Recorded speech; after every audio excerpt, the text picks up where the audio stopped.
Hello चक्रवर्तियों, आप सब कैसे हो? उम्मीद है बहुत अच्छे होंगे आप सभी। थोड़ा फीवर होने के कारण वीडियो लेट हुआ, उसके लिए क्षमा चाहता हूँ। तो आइए इस पार्ट थर्ड में देखेंगे हिमालय के प्रमुख दर्रे पासेज ऑफ हिमालयन रेंज। इसमें क्या होता है, दर्रे क्या होते हैं? दर्रों की बात करें तो ये नेचुरल वे से बने हुए रास्तों को ये बोलते हैं दर्रे। ये होते क्या है कि जैसे अगर पानी किसी चीज को काट रहा है, किसी पहाड़ को पहले से पानी वहां चली जा रही है और काटते काटते वहां पे एक रास्ता बन जाए, उसको बोल दिया गया नेचुरल वे, एक प्राकृतिक रास्ता, उसी को दर्रा बोला गया। आपने एक मूवी देखा होगा, माझी वाला। ये मूवी कहां है? माझी मूवी। जिन्होंने अपनी पत्नी के प्रेम के कारण एक पूरे पहाड़ को काट करके एक लंबा सा रास्ता बना दिया, वह नेचुरल वे नहीं है। दर्रा जरूर है लेकिन नेचुरल वे वह नहीं है। नेचुरल वे क्या होता है? जो पहाड़ों में रास्ते पानी से कटते चले गए और उनसे एक रास्ता अच्छे से तैयार हो गया और उसका यूज किया जा रहा है यातायात के लिए, परिवहन संचालन के लिए और व्यापारिक मार्गों को जोड़ने के लिए प्रयोग किया जा रहा है, वह दर्रे होते हैं। जैसे अगर बात करें दर्रों की, तो आपको पता होगा कि जब आप मिडिल इंडिया पढ़ते थे, मिडिल इंडिया में जब आपने पढ़ा होगा कि जब मोहम्मद गौरी वगैरह जो आए थे, मोहम्मद गौरी ये लोग, तो गोमल दर्रे स्थित है जो पाकिस्तान में आज उसे हमें नहीं पढ़ा, हमें भारत का पढ़ना है, हम भारत का पढ़ेंगे। तो भारत में अभी हिमालय रेंज की बात हो रहा है, तो हम इन 5 चीजों को पढ़ेंगे। पहला पढ़ेंगे लद्दाख, जम्मू कश्मीर, हिमाचल प्रदेश, उत्तराखंड, सिक्किम एंड अरुणाचल प्रदेश। इन 5 चीजों को पढ़ेंगे। इसके बाद आप यहाँ पे देख रहे हैं मैंने एक पैराग्राफ, एक लाइन लिख रखा है छोटा सा, these are natural way over the mountains. ये जो होते हैं पहाड़ों में एक प्राकृतिक रास्ते बने होते हैं, प्राकृतिक दरिया बना होता है उसकी तरफ। जैसे आप देख सकते हैं यहाँ पर कि ये जो माउंटेन है ऐसे, और पहले माउंटेन होता क्या था कि ऐसे ऐसे नॉर्मली माउंटेन होते हैं। अब इसी में अगर पानी का बहाव होता रहे, ये पानी का संचालन अगर ऐसे होता रहे, इस तरह पानी आ रहा है, तब धीरे धीरे क्या होगा, अब यहाँ के रास्ते से कटना शुरू हो जाएंगे, ये रास्ते कटना शुरू हो जाएंगे तो ये वैसे बन जाएंगे। तब ये जो एरिया बना, ये वाला जो गैप हो रहा है, ये जो गैप हो रहा है, इस गैप का यूज करेंगे अब हम किसके लिए? ट्रेड के लिए, आने जाने के लिए। इन्हीं को हम बोलते हैं पासेस। क्लियर? तो can you note down this? आप इसको नोट कर लीजिए।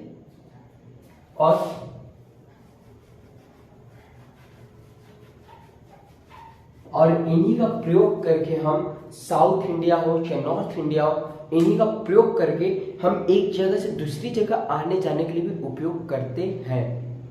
जैसे अब इसमें जो दर्रे आएंगे वहां से क्या पता कि रेलवे लाइन्स निकले, ट्रेन की पटरियां इन दर्रों के बीच में से गई हो, और इन दर्रों का प्रयोग करके, जैसे अगर ये पहाड़ है ऐसे, अब इस पहाड़ के बीच में ये रास्ते बन गए और यहां से ये रेलवे मार्ग बिछा दिया हमने, ऐसे रेलवे पटरियां बिछी हुई है।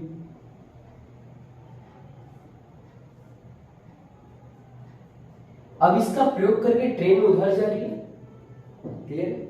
हो सकता है ये सड़क भी हो सकता है कि इसके ऊपर ओवर ब्रिज भी हो सकता है कि वहां से नदी आ रही है तो बोटिंग वगैरह यूज कर रहे हैं। Clear? Kindly note down this.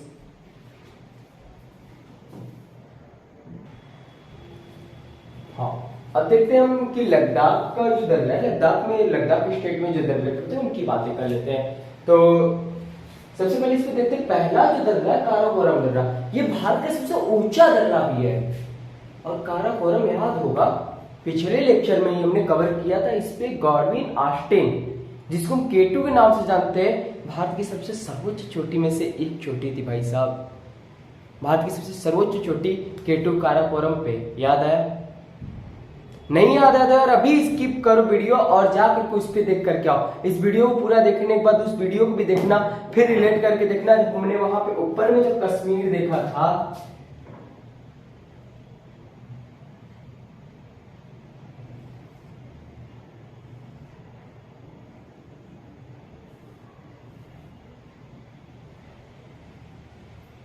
जब ऊपर का मान लो कश्मीर जब देखा था तो हमने ऐसे एक काराकोरम रेंज देखा था, यहाँ पर K2 पे था, याद आया?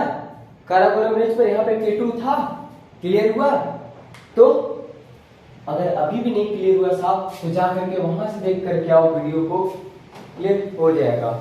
यहाँ पे देखते हैं लद्दाख में काराकोरम दर्रा जो कि 5664 मीटर का है और ये भारत के सबसे ऊंचा दर्रा के साथ ये भारत और चीन के संबंधों को जोड़ने का प्रयास कर रहा है। भारत और चीन को जोड़ने के लिए सड़क निर्माण इसी दर्रे से किया जा रहा है। क्लियर है? जो कि लद्दाख स्टेट में पड़ता है। लद्दाख की राजधानी लेह, लद्दाख की राजधानी लेह। लद्दाख एक यूनियन टेरिटरी है, केंद्र शासित प्रदेश है। क्लियर? फिर उसके बाद देख रहे हैं भारत प्लस चीन, भारत और चीन को जोड़ने का प्रयास इसी से किया जा रहा है, सड़क का निर्माण इसी से किया जा रहा है। क्लियर है? फिर दूसरा है चांगला, दूसरा है चांगला दर्रा, ये भी लद्दाख में। क्लियर? ये दोनों दर्रे लद्दाख में। इनको लिख लो, फिर जम्मू कश्मीर के बारे में पढ़ते हैं। क्लियर? थोड़े आवाजें आ रही होंगी, बाहर की डिस्टर्बेंस हो रही होंगी, तो यहाँ पे तूफान बहुत तेजी से है, वो उसकी वजह से आवाज आ रहा है।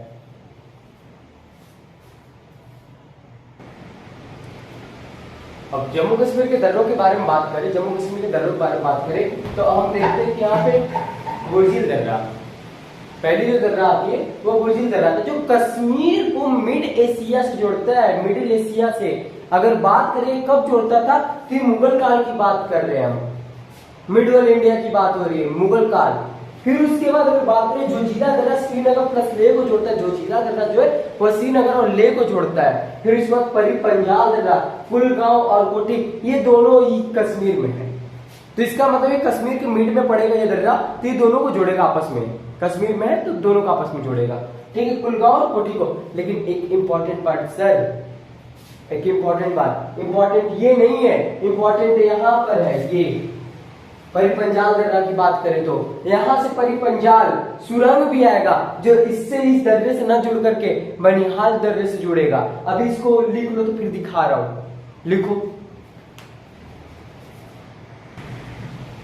आइए देखिए बनिहाल दर्रा। बनिहाल दर्रे की बात करें जो श्रीनगर और जम्मू कश्मीर, ये क्या दिया है, श्रीनगर और जम्मू कश्मीर ग्रीष्म ऑफ शीत क्या मतलब है। अगर बात करें इस बनिहाल दर्रे का उपयोग किया जाता है श्रीनगर में, मतलब बनिहाल दर्रा श्रीनगर में जब आने जाने के लिए उपयोग करते हैं तो ये ग्रीष्म ऋतु में करते हैं। जब गर्मी का समय चलता है, जब गर्मी का मौसम चलता है उस टाइम इस दर्रे का प्रयोग होता है श्रीनगर आने के लिए। और जब ठंडी का समय आता है तो जम्मू कश्मीर से श्रीनगर आने के लिए इसका उपयोग किया जाता है। क्लियर? श्रीनगर में कोई निवासी है, अगर वहां ठंडी पड़ती तो बर्फ बहुत ज्यादा हो जाते हैं, जिसकी वजह से वहां से जो ऑफिशियल कार्य वगैरह होते हैं वो उठा करके यहाँ पे स्थापित कर देते हैं। क्लियर है?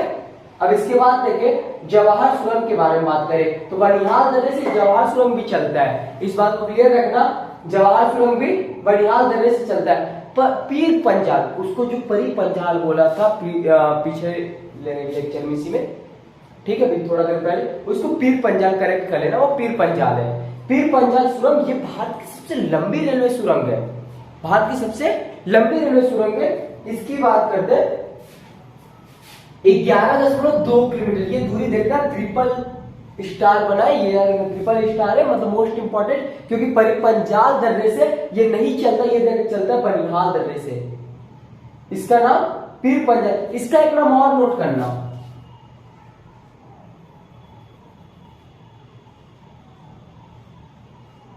अटल दर्रा, या अटल दर्रा नहीं, सॉरी अटल दर्रा नहीं बोलते, सुरंग बोलते हैं, अटल सुरंग। इसका एक नाम और है अटल सुरंग, इसको भी नोट करो। क्लियर है?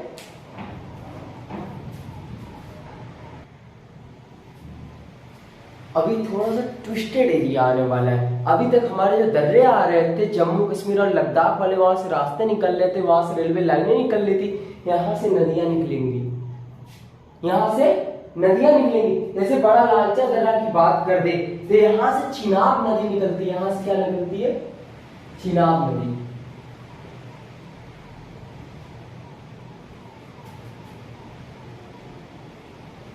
यहाँ से चिनाब नदी निकलती है। और इसकी बात करें इस दर्रे की बात, इसमें एक और खास बात है, ये दर्रा मंडी को लेह से जोड़ता है, जो कि हिमाचल प्रदेश में, मंडी हिमाचल प्रदेश में है। ये बात क्लियर है कि मंडी को लेह से जोड़ता है, ये रास्ता बनाता है मंडी से लेह के लिए। क्लियर है। और नेक्स्ट वन हमारे पास है रोहतांग दर्रा। ये थोड़ा इंपॉर्टेंट रखने की बात है, इसको ऐसे बनाना थोड़ा और ऊपर में लिखना व्यास कुंड, व्यास कुंड। और व्यास कुंड से ही उद्गम होता है, व्यास कुंड से निकलता है क्या, नदी। व्यास कुंड से कौन सी नदी निकलती, व्यास नदी, व्यास नदी यहां से निकलता है। फिर कांगड़ा, यहां पर एक जगह है कांगड़ा, कांगड़ा, और यहां से क्या निकलेगा, कांगड़ा के पास से रावी नदी, रावी नदी गुजरती है, कांगड़ा के पास से रावी नदी मिलेगी।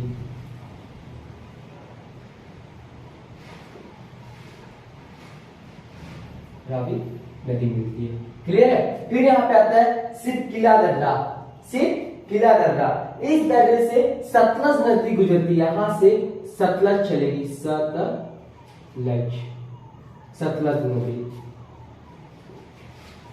क्लियर है। यहां से सतलज नदी चलेगी। और बात करें सतलज नदी यहां से भारत के हिमाचल प्रदेश में प्रवेश करती, कहां पर, हिमाचल, हिमाचल प्रदेश में एंटर कर दिया, से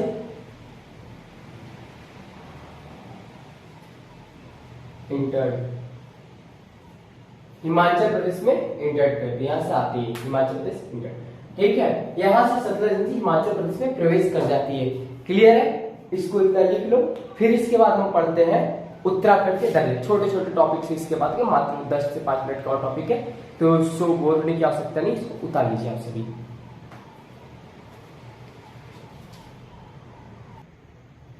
हाँ तो शुरू करते हैं इसके बाद से पहला, इसके बाद जो आता है उत्तराखंड का दर्रा। उत्तराखंड के 4 दर्रे हैं। देखो याद करने का तरीका वही तरीके जो गुलाब का फूल लेकर करते हो, मान ली तो ठीक है, ना मान ली तब भी ठीक है। तो यहां याद करना मान ली थी, क्या, मान ली थी, मां से माना, न से नी से नीति, ली से लिपुलेख और थी से थांगड़ा। ठीक है। मान ली थी से याद कर लेना, मान ली थी। क्लियर हुआ, मान ली थी। और इन चारों दलों का उपयोग क्या है, कैलाश मानसरोवर, कैलाश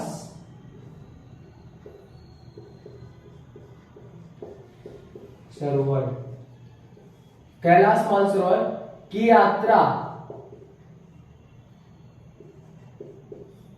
की यात्रा इसी दर्रे से होती है। यात्रा जो होता है इसी दर्रे से होता है। कैलाश मानसरोवर का यात्रा इन्हीं दर्रों से यूज किया जाता है। ये बताओ, ये कौन अफवाह फैला रहे हैं कि इसको लिखने नहीं आता ढंग से, ये कौन अफवाह फैला रहे हैं कि इसका जो राइटिंग है थोड़ा खराब है, मजे ले लो। आओ इसके बाद देखते सिक्किम की बात करते। सिक्किम मोस्ट इंपॉर्टेंट दर्रे में से एक दर्रा, नाथुला दर्रा। नाथुला दर्रे की बात करें, जब इंडो चाइना वार हुआ था 1962, याद दिला देते उन चाइनीजों को, उनके औकात को याद दिलाते इस बार। चाऊ माऊ चीनी मीनी हमसे क्या टकराएंगे, अरे हम तो वो है जो चीनी को पानी में घोल घोल पी जाएंगे। क्लियर। और इनको पी भी गए थे उस टाइम, ये चीन हार भी गए थे। अब इसके बाद बात करके यहाँ पे ये जो इस टाइम में ये जो यहाँ जो नाथुला दर्रा है, इंडो चाइना वार के समय 1962 के समय में इसको क्लोज कर दिया गया था, वापस रीओपन हुआ था 2006 में। क्यों, भारत और चीन के ट्रेडमार्क होता है, यहाँ से भारत और चीन का ट्रेडमार्क है ये। और एक बात याद करना, हमने ऊपर भी पिछले लेक्चर में तो देखा कि भारत और चीन का ट्रेडमार्क किससे हो रहा था। इसके बाद हमने देखा कि भारत और चीन के बीच में जो सड़क व्यापार मार्ग जोड़ा जा रहा था वो काराकोरम दर्रे से जोड़ा रहा था। याद आया, भूल गए। क्लियर। अब इसके बाद देखते हैं नाथुला दर्रा, जो कि 1962 इंडिया, भारत और चाइना युद्ध के समय में बंद कर दिया गया था, वापस इसको दोबारा खोला गया 2006 में। और भारत और चीन को ये व्यापारिक मार्ग जोड़ने का काम करता है। इसके बाद जलेप्पा दर्रे की बात करें, ये एग्जाम में पूछा था, मेरे भी एग्जाम में पूछा था, आपके भी एग्जाम में पूछ सकता है। जितने बता रहा हूँ सब इंपॉर्टेंट बता रहा हूँ, कोई बकवास नहीं बता रहा, तो सबको प्रयास करना पढ़ने का, याद करने का तरीका कर लेना यार, थोड़ा रटना पड़ता है, ऐसे रटोगे तो नहीं होगा। इसको एक बार पढ़ना, नॉर्मली एक बार पढ़ लेना, दोबारा पढ़ना, थर्ड टाइम जब पढ़ना तो सोच सोच के पढ़ना कहाँ पे कौन सा है, जब तीसरी बार पढ़ोगे तो ये याद हो जाएगा। और सब जितना भी पढ़ा जा रहा है उसके लेक्चर्स को एक बार रिवाइज करते चला जाना, रिवाइज करना, सब याद होता चला जाएगा। जलेपा की बात करें, दार्जिलिंग, लहास, दार्जिलिंग कहाँ पर है, दार्जिलिंग कहाँ है, कहाँ है, दार्जिलिंग सिक्किम में, दार्जिलिंग को जोड़ता है लहास से, लहास तिब्बत में, और ये जो जोड़ने का काम करते हैं चुम्बा घाटी के में होता है, ये चुम्बा घाटी है, चुम्बा घाटी के आसपास होता है। क्लियर है। अभी हम देखेंगे अरुणाचल प्रदेश के दर्रे और मणिपुर के दर्रे। क्लियर, उतार लीजिए आप सब इसको।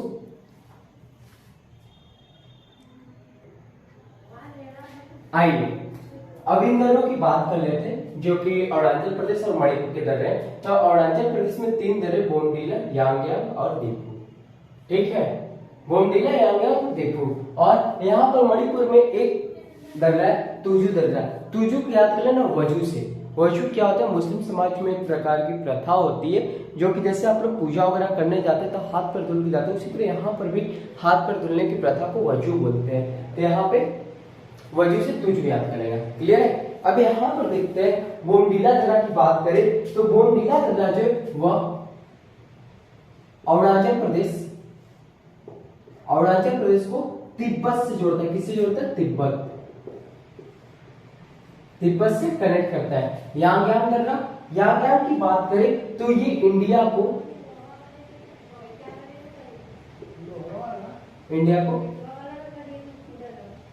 ये म्यांमार से जोड़ता है, इंडिया को ये म्यांमार से जोड़ता है। हम देख लेते हैं यांग्यांग दर्रा जो इंडिया और म्यांमार को जोड़ता है, और इसी से ब्रह्मपुत्र नदी, कौन सा, ब्रह्म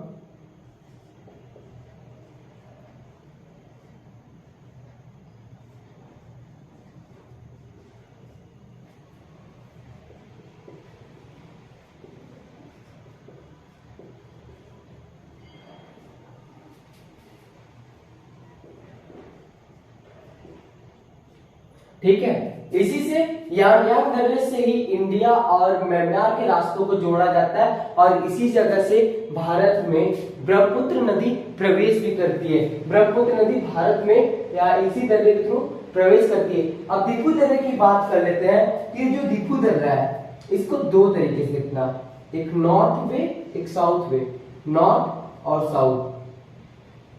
नॉर्थ में क्या काम करता है, चाइना, चीन को, और नीचे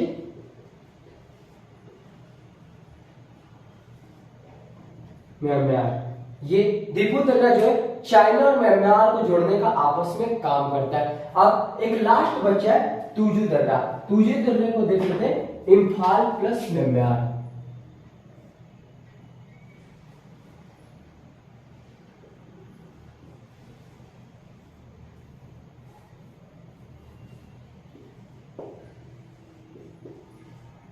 इम्फाल को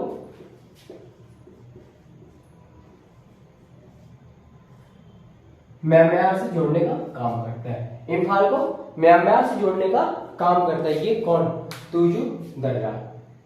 क्लियर है, म्यांमार को इम्फाल से जोड़ने का काम ये तुजू दर्रा करता है। अब इसके बाद एक 4 ऐसे दर्रों को देख लेते हैं जो साउथ इंडिया में पड़ते हैं, उनके भी नाम याद कर लेना, क्योंकि जो नेक्स्ट लेक्चर जब हम साउथ इंडिया की बात करेंगे, जब साउथ इंडिया पढ़ेंगे तो उसमें हम देखेंगे कि वो दर्रे कहाँ कैसे मौजूद है। पहले पठारी इलाकों को पढ़ेंगे, उसके बाद साउथ इंडिया में चलेंगे। क्लियर है। अभी प्लेट्यूज पढ़ लेते हैं, इसके बाद जो लेक्चर्स होंगे वो प्लेट्यूज होंगे। ठीक, तो साउथ इंडिया में 4 दर्रों को देख लेते हैं, वो 4 दर्रे साउथ इंडिया के दर्रे देख लेना।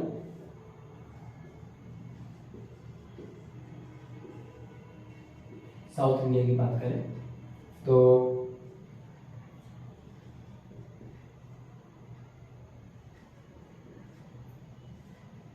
थारघाट,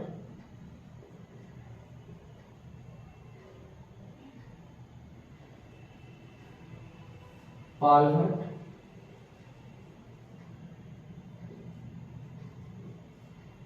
गोरघाट और लास्ट में